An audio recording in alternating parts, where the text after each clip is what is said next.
भैया कुछ स्पेशल दिखाओगे? असली मजा अंदर में है, चलो।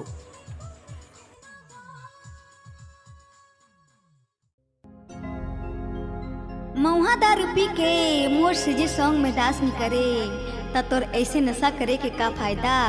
और छत्तीसगढ़ के टूरा होके भरे जवानी माँ कोई लड़की ला एक चुम्मा नहीं दे सके त तोर ऐसे जवानी के का फायदा।